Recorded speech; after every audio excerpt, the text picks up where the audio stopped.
Welcome back. Are you waking up cranky, on edge with brain fog? Here to talk about that and how to release stress is Dr. Laura Picciano. She's a board-certified internist from the Ripper Center of Cooper Health System. Welcome, Dr. Picciano. Welcome. Thank you very much. Glad to be here. My pleasure.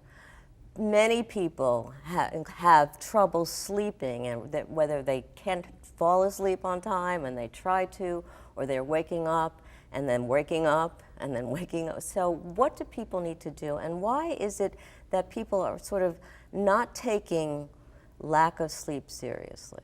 It's hard to say. I think there's a lot of demands nowadays on people in general, and we all take our work home. Let's face it, we're still on our iPads and we're still on our computers until late night, and that's actually a significant reason that we are no longer getting the proper sleep that we need. What happens is we often use these devices and there's a certain light that's emitted that actually interferes with sleep. So if we're using these right before bedtime, already we're setting us up for some problems. So do we need to kind of turn that off a few hours beforehand? Is that what you're recommending? Absolutely, absolutely. And that's just one thing. The list goes on and on. Okay, so people don't recognize, though, that it's such a major problem and how it really interferes with overall with our health. Tell us a little bit about that.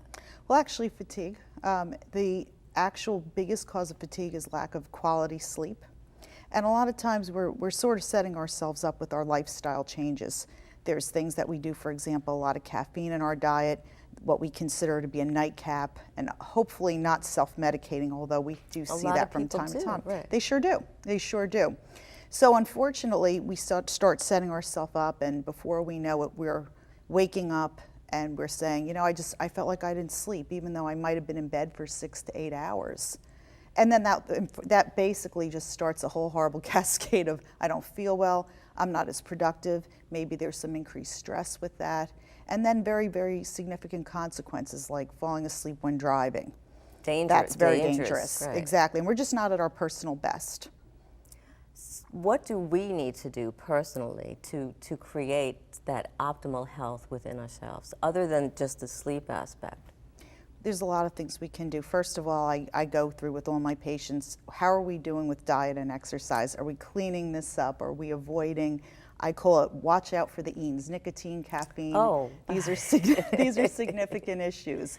And I find that a lot of times it may just go beyond the 1 cup of coffee in the morning to wake up. It's people that are trying so desperately to make up for that fatigue. So again, trying to use the use of stimulants, those 5-hour energy drinks, for example, that we see marketed.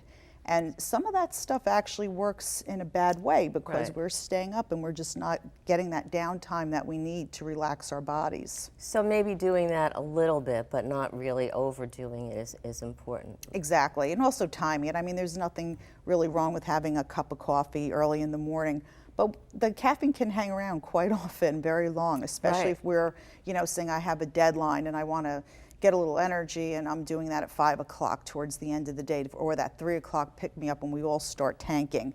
That can last well into the night. The Ripper Center has been around for a few years. Tell us what's very unique about it.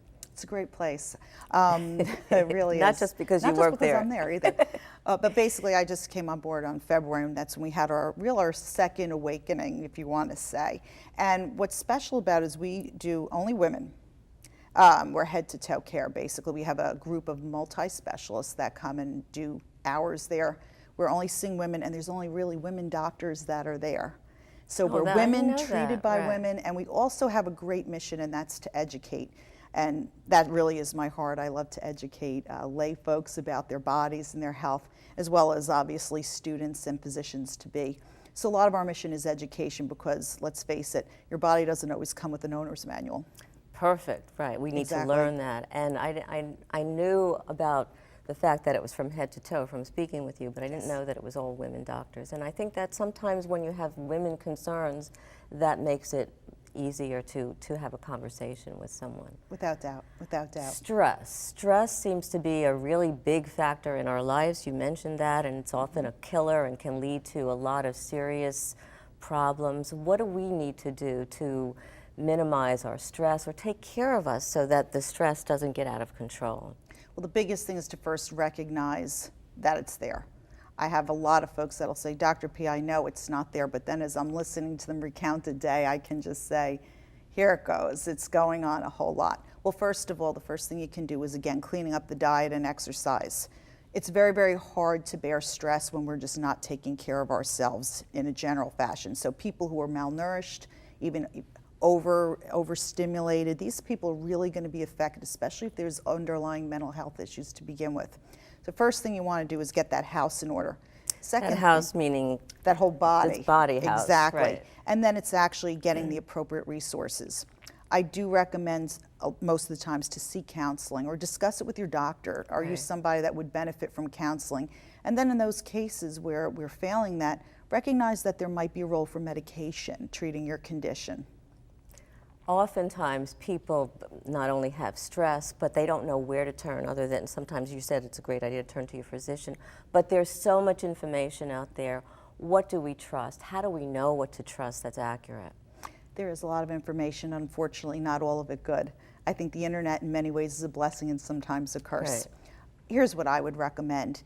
You should form a relationship with the primary doctor. And when I say primary, it could be internal medicine, family practice, maybe gynecology if you're a woman, and ask them for their advice. There's a reason why they should be well vetted and board certified, and those are your most reliable sources. That's your first and primary source. If you see something and you're not particularly sure if this is factual or not, bring it up at your visit. You know, bring that up. We're not averse. A good doctor is never averse to saying, hey, you know, I'm looking at this, looking at that, because you also not only need the information, but you have to make sure that the study that is being referenced is valid. So oftentimes a lot of your doctors, your own doctor, your own physician, internist will use complementary medicine. Dr. Laura, this has been so wonderful. Thank you. Dr. P, as your patients call you. Thank you so much. You're welcome. Thank you. My pleasure. Still ahead, are you having a summertime barbecue or picnic? Up next, expert advice and tips to keep you and your family and your guests healthy and free from foodborne illnesses when Power Your Life returns.